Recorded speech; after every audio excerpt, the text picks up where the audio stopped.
Buenas noches, amigas y amigos de Radio Caracas Televisión.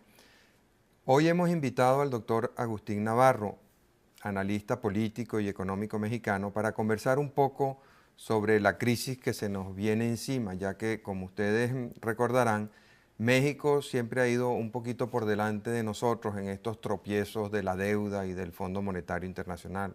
El 18 de febrero de 1982 estalló la crisis de la deuda en México, un año después exactamente estalló aquí. Se inicia un proceso de devaluación, de negociaciones con el Fondo Monetario, de nuevos endeudamientos y de recurrencia en la crisis. Como ya ustedes en México llegaron por segunda vez a una crisis grave de devaluación y de tener que acudir al fondo, y en Venezuela estamos a punto de llegar, quisiera que nos comentara un poco cómo ha sido esta segunda experiencia con el Fondo Monetario Internacional, qué tipo de remedios están proponiendo, cómo han funcionado, ya que aquí ya se está hablando de una situación parecida a la de México. Ya se nos dice que vendrá una devaluación muy fuerte del bolívar, vendrá un aumento sustancial en las tasas de interés, un empobrecimiento general de la población, por supuesto, de manera que todos tenemos que prepararnos para grandes sacrificios y tiempos difíciles, pero después de ese periodo de sangre, sudor y lágrimas y trabajo, como decía Churchill también, vendrá la prosperidad nuevamente y seremos felices todos.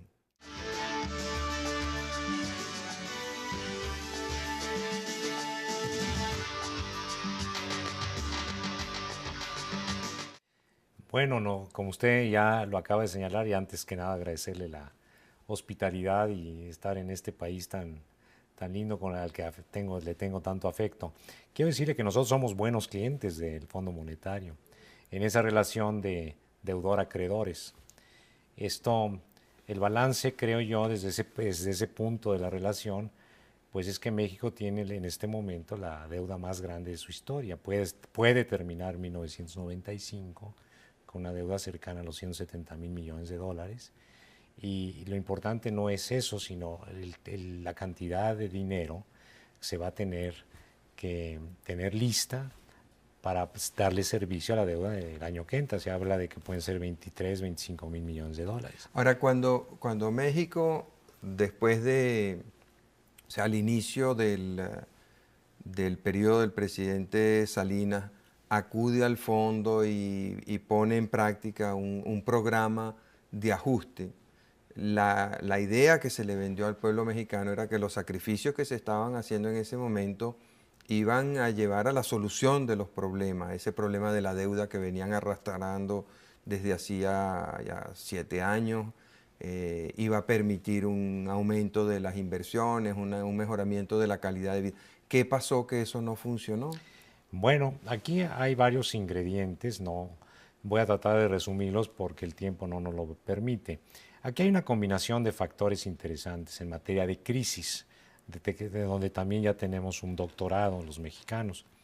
Esta crisis en especial se ha profundizado porque hubo una combinación de crisis política con crisis económica.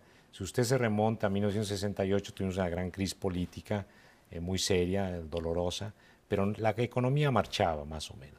En el 82, el mismo 86, no obstante la nacionalización de los bancos y demás, hubo una gran crisis económica, pero la política estaba, el sistema todavía funcionaba.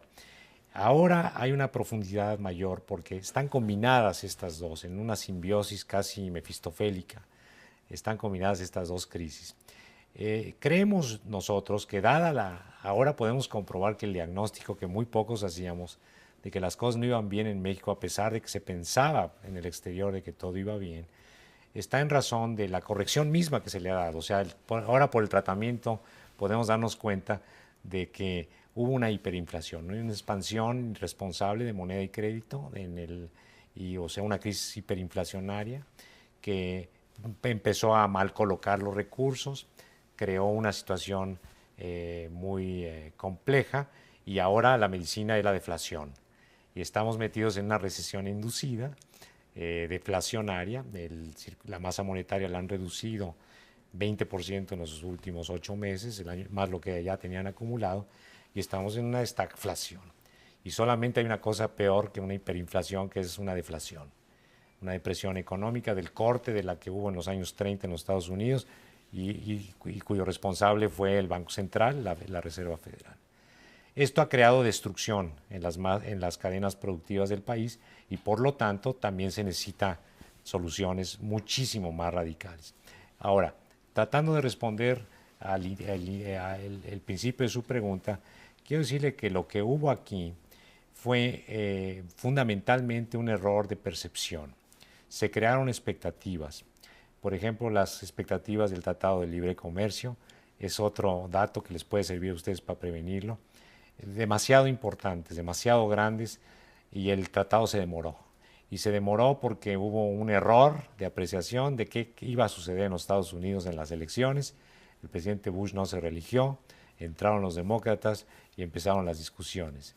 Esto llevó al plano el asunto de la firma hasta muchos meses después, y la propia insurrección de Chiapas es un efecto colateral, no se debió al TLC, sino a la demora en su firma, en razón de que se trataban de atenuar todos los problemas que pudieran tener repercusión internacional para que el Congreso norteamericano no pusiera obstáculos mayores a la firma.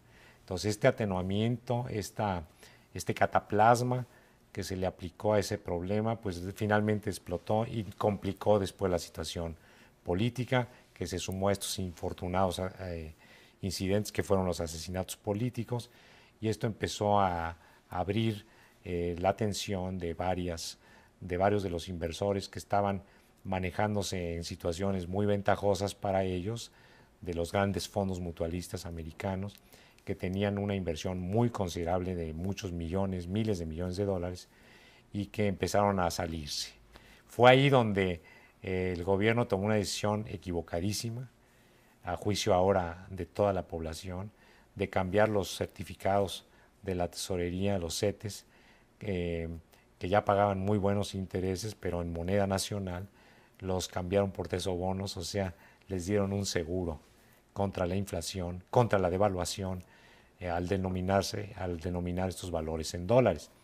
Esta fue una exigencia de los inversionistas extranjeros, en razón de que veían una expansión del gasto público, una expansión de la masa monetaria, y pensaban que iba a haber una devaluación tarde o temprano, y como una condición exigían que se les diera este seguro de que pudieran recuperar sus inversiones en dólares. Esto creó ese gran problema de los tesobonos.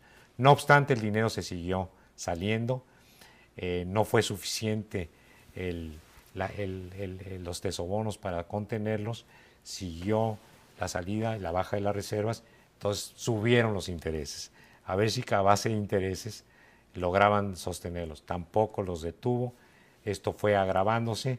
Al subirse los intereses, la deuda interna se empezó a hacer impagable, especialmente esa es la razón fundamental, en forma muy resumida, de esta crisis bancaria que tiene a los bancos de México técnicamente quebrados, a pesar de estos esfuerzos de rescate muy importantes que se están haciendo. Hay una situación todavía de indefinición del futuro de los bancos.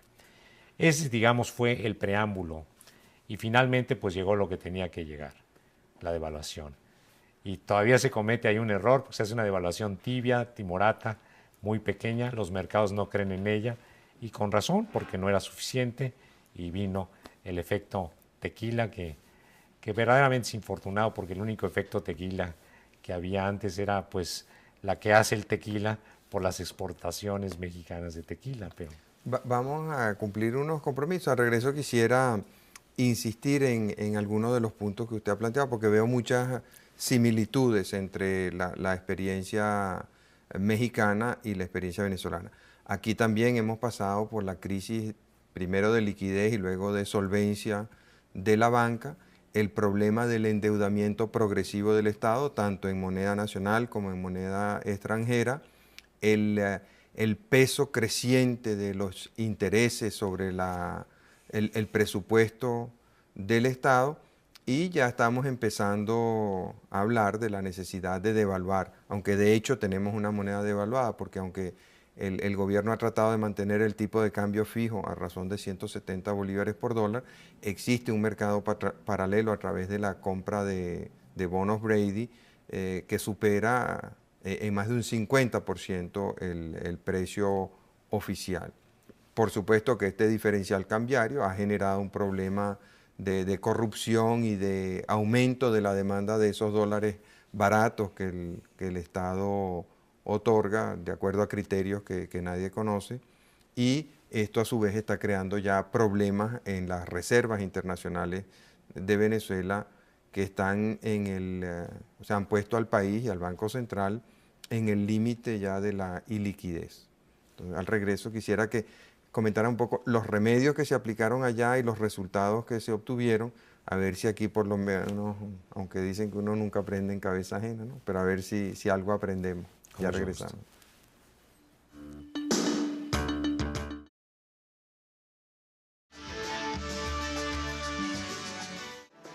Hace un momento comentábamos que había ciertas similitudes significativas entre las crisis de México y de Venezuela. México ha tenido que ir ya varias veces al Fondo Monetario Internacional y hasta ahora no ha obtenido un resultado satisfactorio. Si vemos la situación del pueblo mexicano hoy en día y la comparamos con la que tenía hace 20 años, nos damos cuenta de que se ha empobrecido. En el caso venezolano es todavía más dramático. No solamente nos hemos empobrecido en forma muy significativa, la calidad de vida se ha deteriorado en forma también visible y muy significativa, y en este momento la inversión privada está prácticamente en cero. La inversión pública tiene rato en cero. O sea, con la sola excepción de la industria petrolera, en el país no ha habido inversión en los últimos años. Durante mucho tiempo le atribuimos nuestros males a la corrupción y el país ha estado en una búsqueda por gobernantes pulcros, honestos, decentes.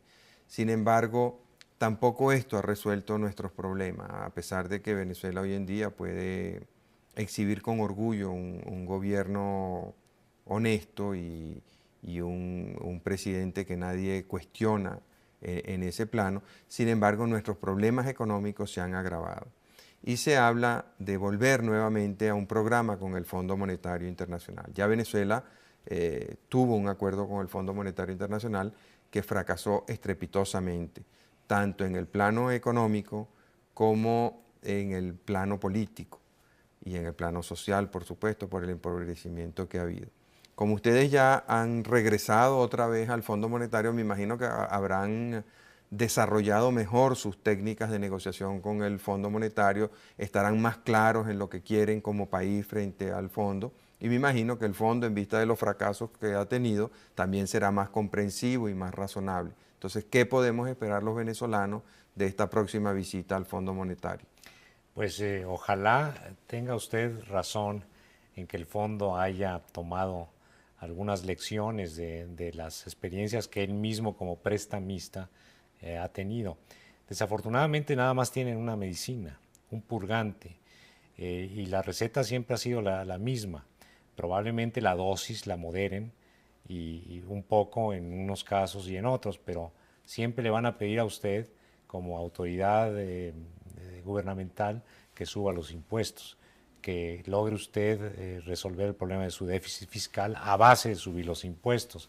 ¿Y de qué manera esto se hace? Pues como usted sabe, sacándoselo de los bolsillos a los ciudadanos que ya de por sí están bastante empobrecidos por las inflaciones previas y demás. De manera que la solución, la medicina siempre es la misma. El otro aspecto es que nada más las soluciones del fondo atienden uno de los síntomas de una crisis, que es el déficit fiscal, pero es un síndrome económico, un conjunto de síntomas los que se dejan sueltos y sin atacar. Los problemas de tasas de interés que luego se van a producir, o sea, lo que se llaman los efectos colaterales de un fármaco. Le producen a veces más daño que el aspecto estrictamente terapéutico. Y la sociedad es mucho más importante en un momento dado, su bienestar, en razones de potencial de inestabilidad, que que la sanidad de las finanzas públicas. Y esto me lleva al punto de que la manera como hacen su marketing en el Fondo Monetario es que le van a vender lo que siempre le venden. Dicen, es que si yo no intervengo no vas a tener credibilidad. Y en el altar de la credibilidad lo pueden a usted sacrificar. ¿Qué es lo que le sacrifican? La estabilidad política o la atención social. De manera que ustedes deben tomar, de ser posible, las experiencias que nosotros hemos tenido. El diploma del fondo, el certificado que extiende el fondo, además de una aparente nivelación de los aspectos macroeconómicos que tienen valor estadístico exclusivamente, es la garantía de tener crisis recurrentes, porque ese es el negocio. El negocio de ellos es prestar dinero pues de vez en cuando, de una manera cíclica, y yo creo que, como le decía al principio, si nosotros nos comportáramos con responsabilidad fiscal y demás, el fondo no tendría razón por existir. Hay que tener mucho cuidado. Ojalá las negociaciones de ustedes sean mejores que las que generalmente se logran. Yo lo dudo porque también por el otro lado el fondo cada vez tiene menos recursos porque cada vez le brotan más crisis. No, pero nosotros en el año 86 hicimos el mejor refinanciamiento del mundo. Acá, qué Sí, bueno. sí. Ahora no sé por qué debemos otra vez, pero Pues, hicimos el mejor refinanciamiento del mundo. pues puede ser por esto mismo que estamos platicando, ¿verdad? Esa es la realidad de las cosas. Ojalá esta aproximación ustedes puedan incluirle en el menú de alternativas fiscales, pues propuestas como esta de la que yo he venido a platicar con amigos muy queridos venezolanos, de que sí hay manera de que los gobiernos mejoren su recaudación, la garanticen, la solidifiquen sin necesidad de subir las tasas de los impuestos, inclusive bajándolas. ¿Cómo es eso? Pues mire, por ejemplo, la propuesta concreta que yo he venido a exponer y ponerle en la mesa del debate venezolano es un impuesto de tasa única que yo he denominado para efectos de plática como el ITU, este impuesto de tasa única. Ahora, perdone Sí, la cómo no. interrupción. Oír hablar de nuevos impuestos en Venezuela ahorita es de terror, porque aquí tenemos el impuesto sobre la renta, ahora crearon un impuesto sobre las ventas al mayor, que en el fondo es un impuesto al valor agregado disimulado. Hay que pagarle contribuciones a una serie de entes estatales que no prestan ningún servicio a cambio, que es el Seguro Social, el INSE, de manera que la carga fiscal sobre las empresas en este momento es terrible. Yo diría, sin temor a equivocarme, que en los últimos 2 años las empresas están pagando 4 o 5 veces más en impuestos de lo que pagaban antes.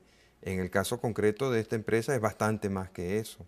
De manera que un nuevo impuesto creo que va a hacer que la gente prefiera ir al fondo con su receta de superdevaluación y nuevos préstamos y nuevos endeudamientos. Sí, y justificadamente lo deben sentir así y deben exigirlo.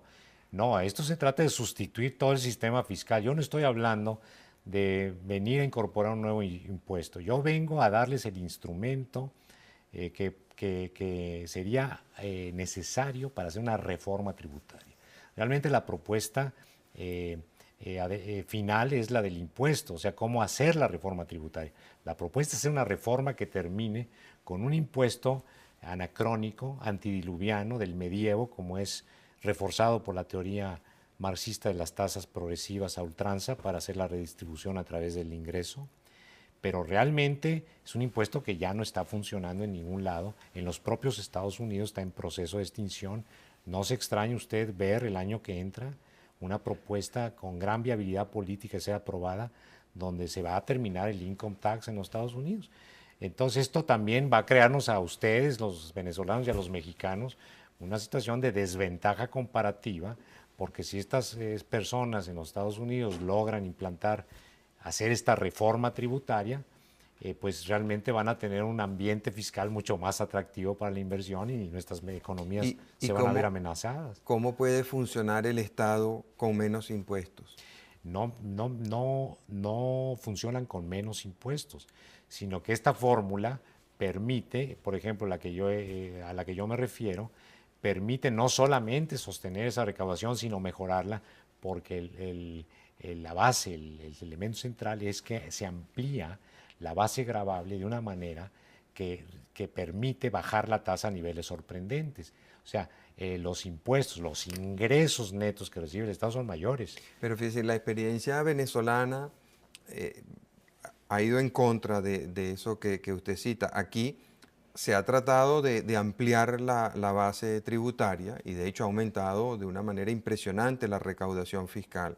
Pero paralelo a eso, se ha producido un fenómeno de desaparición de empresas y de desempleo formal muy cuantioso. Y toda esa gente que estaba en la economía formal se ha ido mudando hacia la economía informal, en donde, o economía subterránea, como la llaman otros, donde no se pagan impuestos, ni seguro social, ni INSEE, ni prestaciones sociales, ni ninguna de esas cosas que al Estado le gustan para poder mantener su burocracia y para poderle pagar los intereses a la banca internacional y al Fondo Monetario y a esas cosas. Ya regresamos.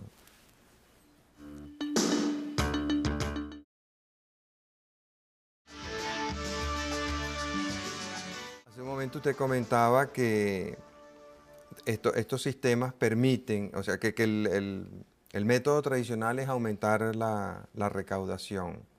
¿Cuál es la ventaja del sistema que usted propone?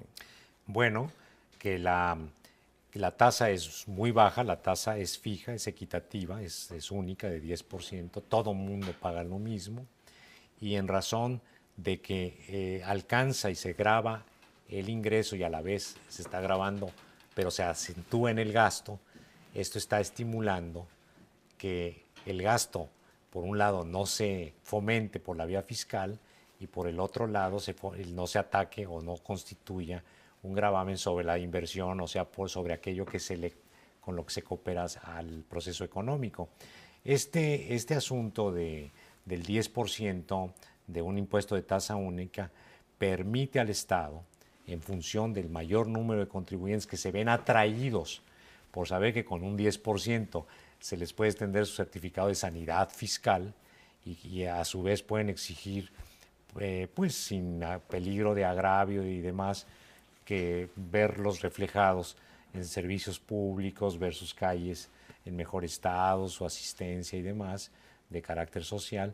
Esto permite que la economía subterránea, que está por ahí sumergida por las razones que usted que me ha comentado. Sí, que representa más de la mitad del empleo. Y creo que hay estimaciones que yo he escuchado de que es de alrededor del 60% del producto que vaya a emerger. Y porque si usted sube las tasas, el resultado va a ser que esa economía va a aumentar porcentualmente y en lugar de estar a 10 metros de profundidad se va a ir a 50. Aquí la idea es que haya un incentivo de una tasa muy baja para que empiecen a emerger todo el mundo a la superficie. ¿Por qué? Porque se están quitando todos los demás impuestos. Usted mientras tenga impuesto sobre la renta, o por ejemplo IVA, usted está garantizándole, en el caso del IVA es más dramático todavía el ejemplo, usted está garantizando la permanencia eterna del impuesto sobre la renta, porque el IVA nada más graba unas cosas, una cierta cascada de transacciones y se queda libre todo lo demás. Pero si yo vengo con la oferta a decirle, mira, con este sistema ustedes pueden ampliar su base gravable, no necesitan tener esta complejidad de impuestos, nada más va a ser un impuesto de tasa única y con uno tiene el Estado suficiente para hacerse estos recursos, pues entonces la gente tiene una garantía de subir a la superficie. ¿Y de qué van a vivir los abogados, los contadores y los fiscales? Ahí tengo que reconocer que hay un problema, que los abogados fiscales, entre los que yo me cuento en mi país, en el área corporativa, pues nos vamos a tener que ir a otras áreas distintas. Con los contadores públicos, pues irán a donde deben estar, a las planeaciones estratégicas, a la implantación de nuevos sistemas. En fin, la tecnología les abre muchas puertas, pero como recaudadores o como defensores o como planeadores de evasión y de exención fiscal, sí creo que se les va a bajar la demanda. Este impuesto de tasa única relativamente bajo, pues estamos hablando del 10%, ¿permitiría eliminar el impuesto sobre la renta y el impuesto a las ventas? Por supuesto. De un solo golpe le elimina esos dos que son de naturaleza federal y que son fuente de la percepción más importante del gobierno. ¿Y la recaudación sería mayor? La recaudación aumenta. Ahora, uno de los problemas que hemos observado aquí con con este incremento de la presión tributaria es un descenso de la inversión. O sea, como decíamos hace un rato, la inversión privada está en niveles ínfimos en este momento. Este impuesto, ¿qué efecto tendría y por qué? Bueno, simplemente porque como no está castigando y está eliminando impuestos como el de que nosotros tenemos, y creo que ustedes también, que el nuestro es peor, era del 2% sobre activos, Sí, gane o eso se también lo pierda, tenemos. Sí. nos acaban de hacer una rebaja de 20% sobre el 2%, o sea que ya andamos en el 1,80. Imagínense este paso, ¿cuándo vamos a acabar? Por eso se necesita una reforma radical, se elimina por completo. Entonces usted quiere, primero lo que hace es quitar los obstáculos que hay a la inversión. Después, al irse recobrando credibilidad en el sistema fiscal, al ir dándose cuenta el propio gobierno que no hay mayor necesidad de implantar impuestos porque su recaudación se ha solidificado, se consolida y hay más cumplimiento, la evasión pierde todo el incentivo, la evasión, pues con un 10% está usted más cerca de estar dentro de la ley que fuera de la ley. De manera tal que la inversión se ve estimulada como, y antes que la inversión, un elemento necesario para la inversión, el ahorro, porque la inversión pues, se tiene que hacer, proviene del ahorro, interno o externo. El interno es más recomendable, Sí. porque en el interno pues la cosa a veces tiene que pagar en dólares, ¿verdad?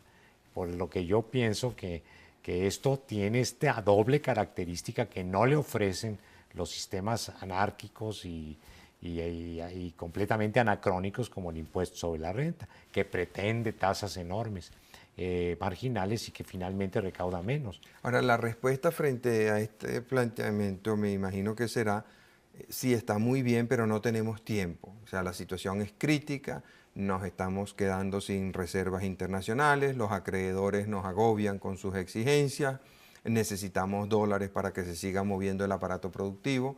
La Junta de Administración Cambiaria no ha otorgado dólares en el último mes, de manera que ¿cómo va a ser el Estado para salir del apremio que tiene, de la presión de los acreedores?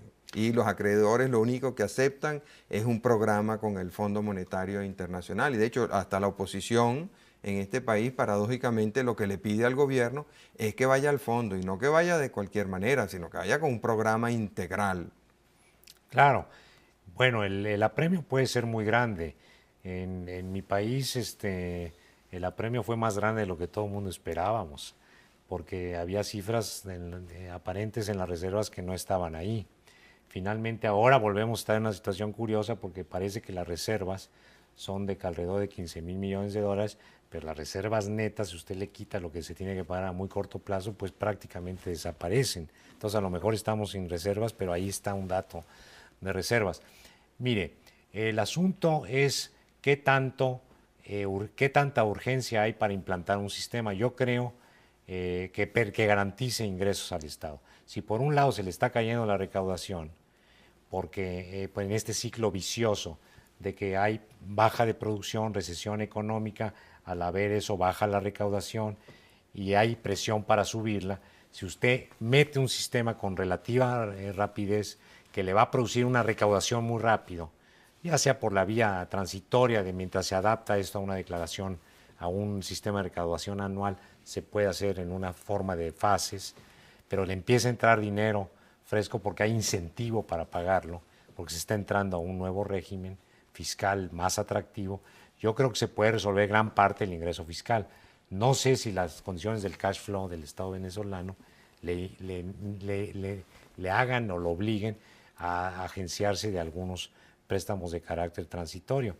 Pero yo no siento que nada más tiene que hacer eso, tiene que resolver un problema también de paridad que, como usted ha señalado, está creando una distorsión muy grande y está provocando una mala localización del esfuerzo nacional, y si las divisas están subsidiadas, pues se van a ir, ¿verdad? Ahora, ¿por qué México regresa al Fondo Monetario habiendo sus experiencias previas insatisfactorias? El Fondo Monetario en realidad fue la condición, más bien operó un poco al revés. Para conseguir el fondo de contingencia de la tesorería norteamericana, se exigió que el comportamiento de las autoridades fiscales y monetarias mexicanas estuviera de acuerdo con las reglas del fondo, aunque haya algunas transferencias de recursos al final y al cabo. Pero digamos, el papel que está jugando el fondo es más bien el papel del policía que está viendo si se cumplió con el reglamento.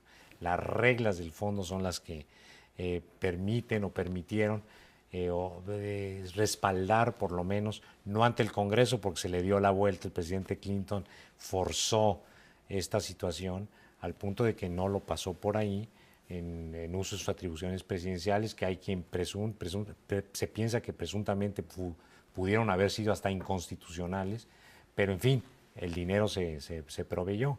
Y ahora en unos días se van a entregar las cuentas. Y eso es lo que creo que nos debe interesar y a su audiencia le debe interesar. ¿Cuáles son los resultados? Pues vamos a sacar 10 de calificación. Y en mi país a los niños que se portan bien hasta una estrella les ponen en la frente y a lo mejor nos la van a poner la estrella en la frente. El asunto está en que hoy por hoy la tasa del endeudamiento está en niveles históricos. El desempleo... Cuando se presentó la crisis de la deuda, ¿cuánto debía México? Pues réstele, yo creo que andábamos alrededor de los 120 mil millones de dólares. ¿Y hoy en día? Pues vamos a terminar 95 cercanos a los 170 mil. ¿El desempleo? El desempleo está en niveles históricos. El desempleo, con las cifras oficiales, anda el desempleo abierto que le llaman, y esto no tómelo con un grano de sal porque no tiene gran representatividad de un lado, de un país a otro, está alrededor del 10-11%. ¿Y cuánto era? Pues siempre hemos andado con tasas de desempleo abierto del 4, del 3%, está más del doble. Se han perdido 1 millón de empleos en los últimos 2 o 3 meses. Y el problema no es qué tanto hay, sino sigue. Recuerden que estamos en una recesión con gran producción colateral de desempleo. Esto es lo que hace el pronóstico de corto plazo muy difícil. ¿Y por qué el Fondo Monetario entonces les va a dar una buena calificación si deben más y tienen más desempleo? Porque los requisitos del fondo es que hay superávit fiscal, logramos un superávit comercial que se está extinguiendo, no se ha emitido monedas, inclusive creo que hasta exageramos, creo que la reducción de la masa monetaria fue en exceso. Ahora ya andan pensando que hasta se nos pasó la mano. O sea, los requisitos básicos del fondo se cumplieron, por eso la calificación de ellos va a ser muy buena. La población no le daría la misma calificación. Vamos a cumplir unos compromisos. Al regreso quisiera preguntarle, ¿por qué todos los países, si los resultados de ir al fondo son negativos, ¿por qué todos los países acuden al fondo? Ya regresamos.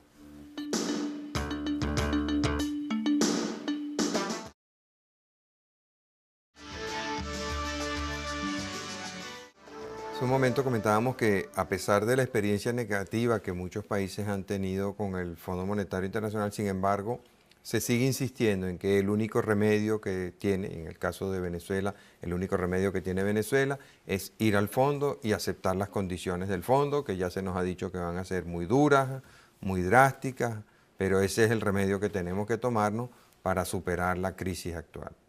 Bueno, la razón, para mi juicio, es muy simple. Es que si no hay el aval del fondo, pues no hay préstamos. Y no es voluntario esto. No los van a buscar, tienen la necesidad de ir y acudir al fondo para que se implante su sistema draconiano, porque de otra manera no van a poder fluir para deber más. Claro. Entonces, el remedio es endeudarnos más. De acuerdo a la perspectiva del fondo o la resultante de aplicar su mecánica, termina uno más endeudado. Ahora, ¿qué alternativas tiene un país si no ir al fondo? En este momento, Venezuela tiene una crisis de liquidez muy grave, no de solvencia porque el país tiene muchísimos recursos, pero tiene una crisis de liquidez muy grave. Es como pasó con algunos bancos. Después se descubrió que además de problemas de liquidez tenían problemas de solvencia. Pero en el problema de liquidez, la gente se desespera.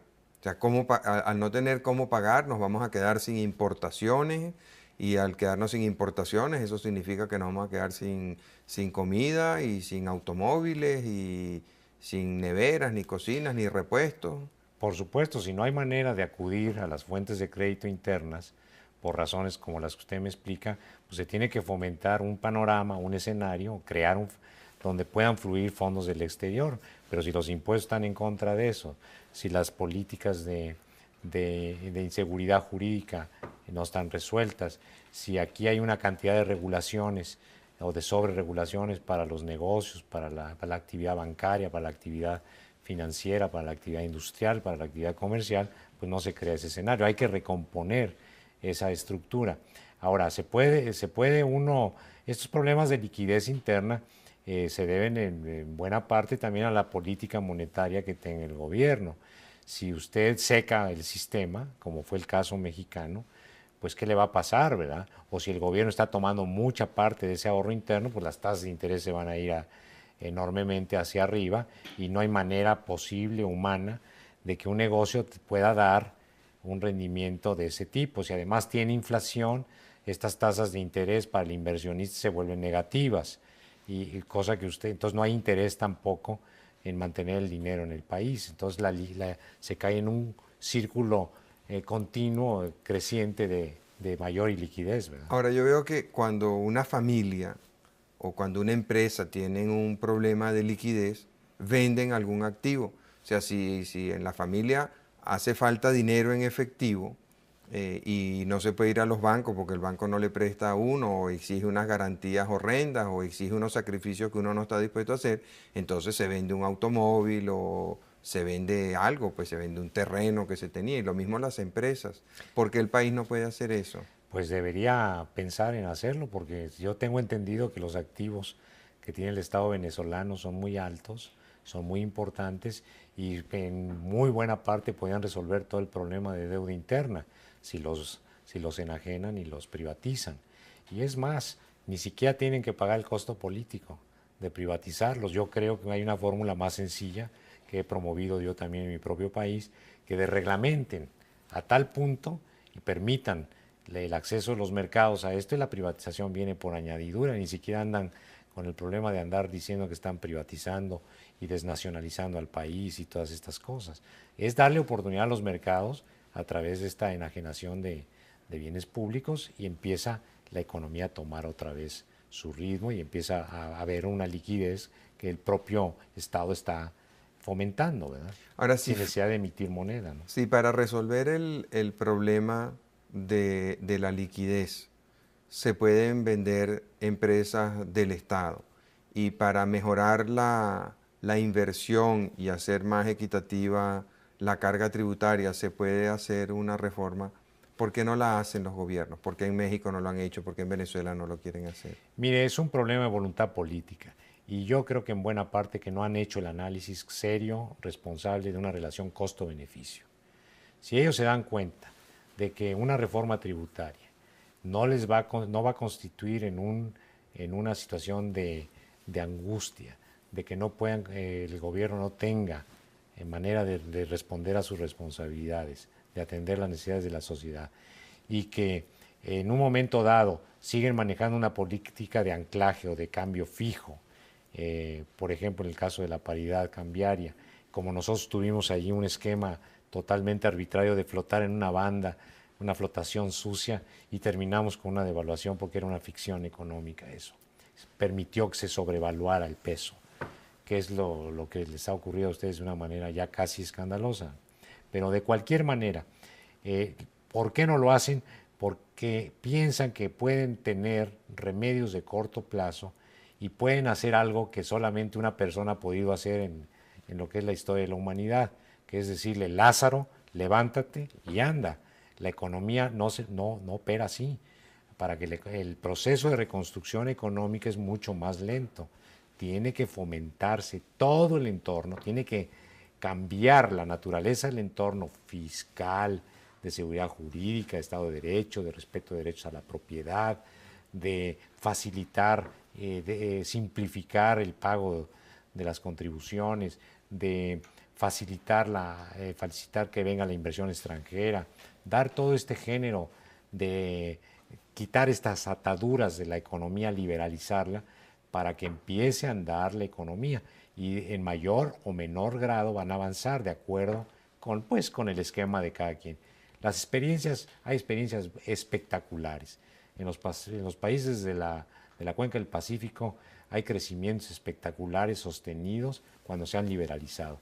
Inclusive en la propia Europa después de la guerra, se puede reconstruir tan rápido una economía como fue el caso inclusive, no nomás el de Alemania, el famoso milagro alemán, sino el caso belga, fue tan rápido que ni siquiera ya calificó para el plan Marshall, por ejemplo. O sea, su recuperación fue tan violenta una vez, y un país destruido en su infraestructura y en todo lo demás por la guerra. O sea, es posible reconstruir una economía en muy corto plazo.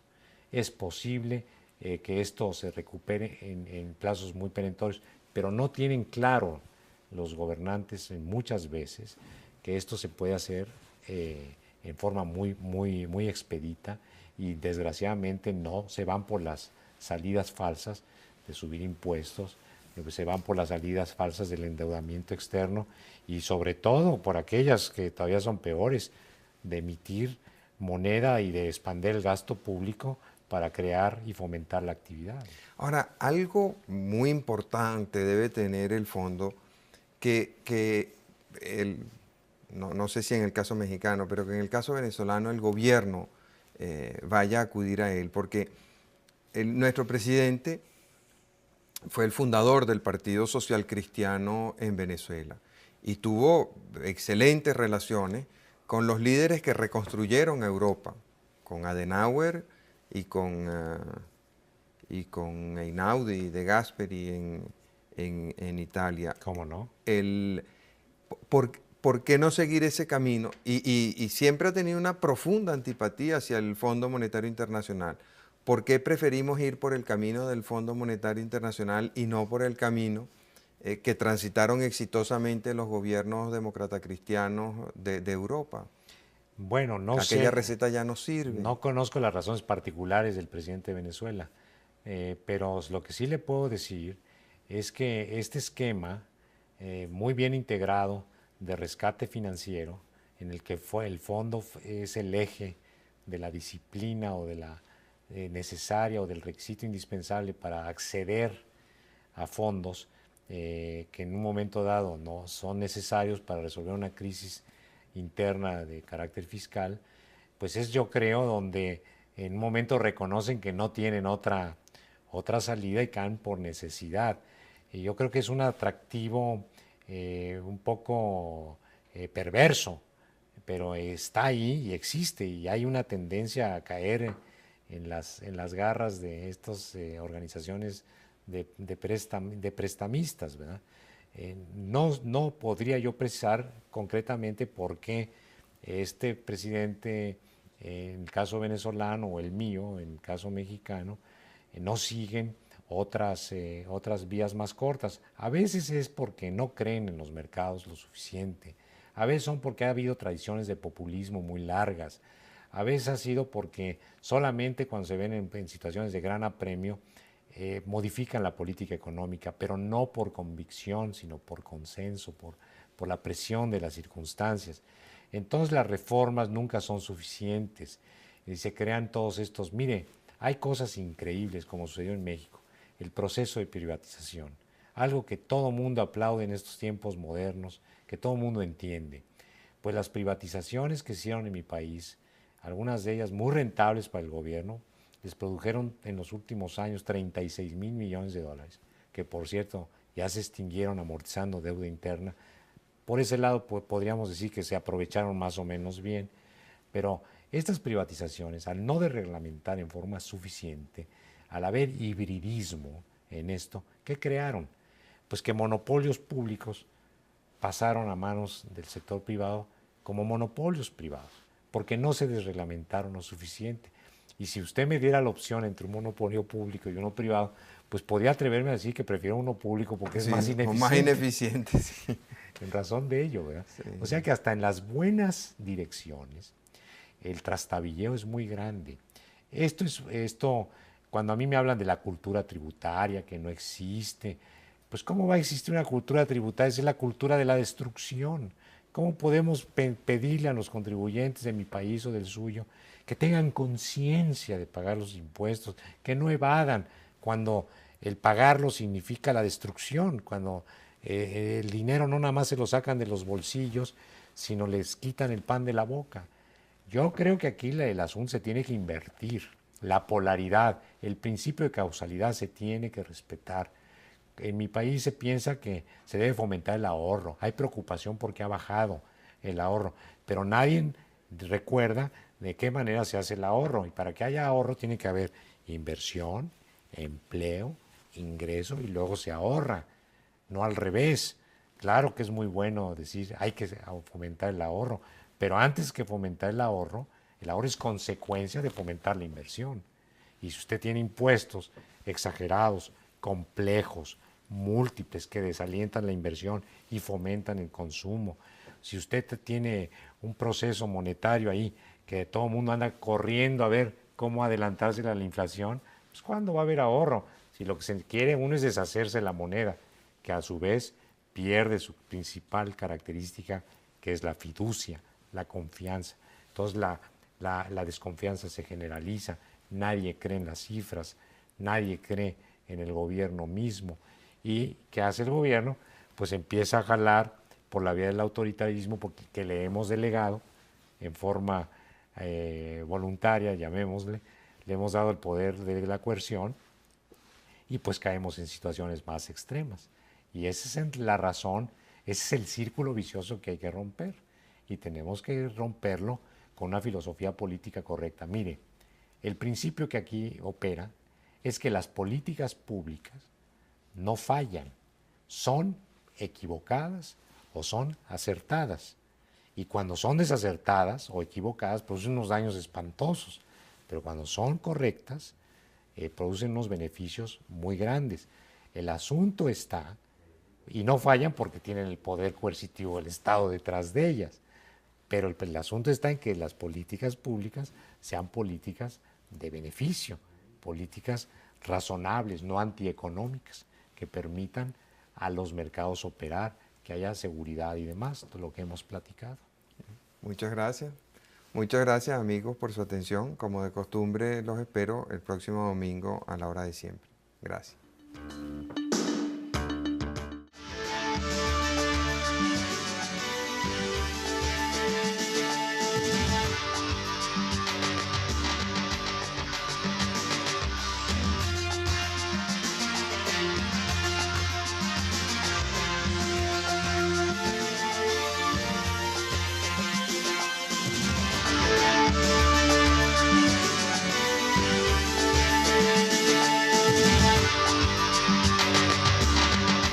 Otros que ahora podemos comprobar que el diagnóstico que muy pocos hacíamos de que las cosas no iban bien en México, a pesar de que se pensaba en el exterior de que todo iba bien, está en razón de la corrección misma que se le ha dado. O sea, ahora por el tratamiento podemos darnos cuenta de que hubo una hiperinflación, ¿no? Una expansión irresponsable de moneda y crédito, o sea, una crisis hiperinflacionaria que empezó a mal colocar los recursos, creó una situación muy compleja y ahora la medicina es la deflación.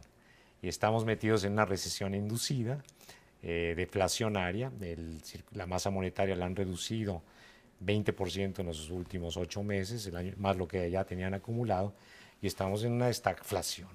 Y solamente hay una cosa peor que una hiperinflación, que es una deflación, una depresión económica del corte de la que hubo en los años 30 en los Estados Unidos y cuyo responsable fue el Banco Central, la Reserva Federal. Esto ha creado destrucción en las cadenas productivas del país y por lo tanto también se necesita soluciones muchísimo más radicales. Ahora, tratando de responder al principio de su pregunta, quiero decirle que lo que hubo aquí fue fundamentalmente un error de percepción. Se crearon expectativas. Por ejemplo, El presidente Salinas acude al fondo y pone en práctica un programa de ajuste. La idea que se le vendió al pueblo mexicano era que los sacrificios que se estaban haciendo en ese momento iban a llevar a la solución de los problemas, ese problema de la deuda que venían arrastrando desde hacía ya 7 años. Iba a permitir un aumento de las inversiones, un mejoramiento de la calidad de vida. ¿Qué pasó que eso no funcionó? Bueno, aquí hay varios ingredientes, no voy a tratar de resumirlos porque el tiempo no nos lo permite. Aquí hay una combinación de factores interesantes en materia de crisis, de donde también ya tenemos un doctorado los mexicanos. Esta crisis en especial se ha profundizado porque hubo una combinación de crisis política con crisis económica. Si usted se remonta a 1968, tuvimos una gran crisis política muy seria, dolorosa, pero la economía marchaba más o menos. En el 82, el mismo 86, no obstante la nacionalización de los bancos y demás, hubo una gran crisis económica, pero la política estaba, el sistema todavía funcionaba. Ahora hay una profundidad mayor porque están combinadas estas dos en una simbiosis casi mefistofélica. Están combinadas estas dos crisis. Creemos nosotros las expectativas del Tratado de Libre Comercio, es otro dato que les puede servir a ustedes para prevenirlo, demasiado importantes, demasiado grandes, y el tratado se demoró. Y se demoró porque hubo un error de apreciación de qué iba a suceder en los Estados Unidos en las elecciones. El presidente Bush no se reeligió, entraron los demócratas y empezaron las discusiones.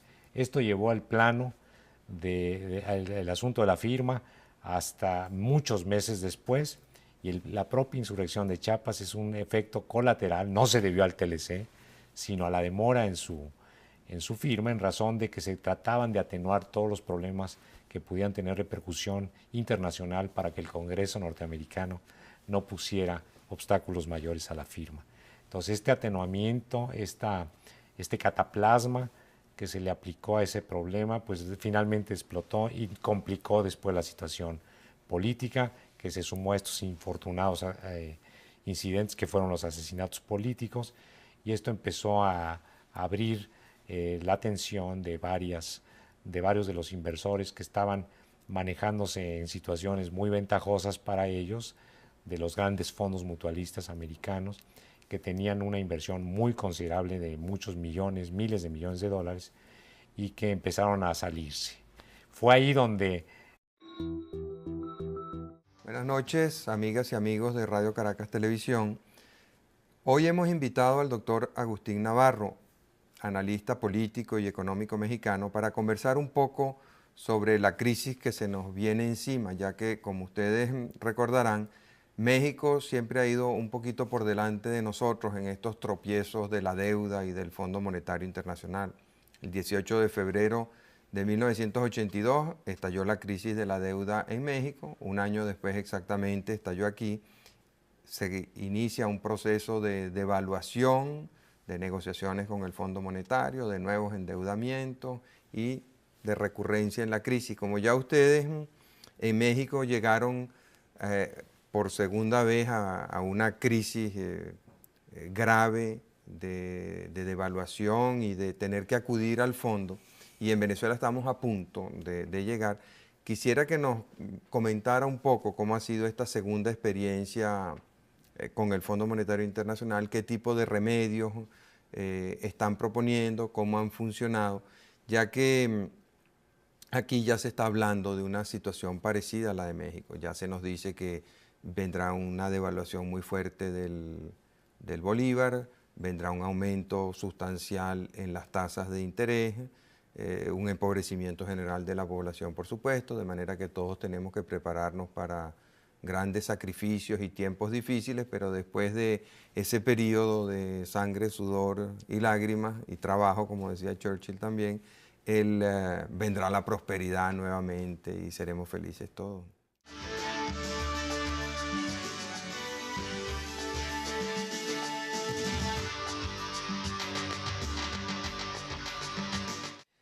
Bueno, no, como usted ya lo acaba de señalar, y antes que nada agradecerle la hospitalidad y estar en este país tan lindo con el que le tengo tanto afecto.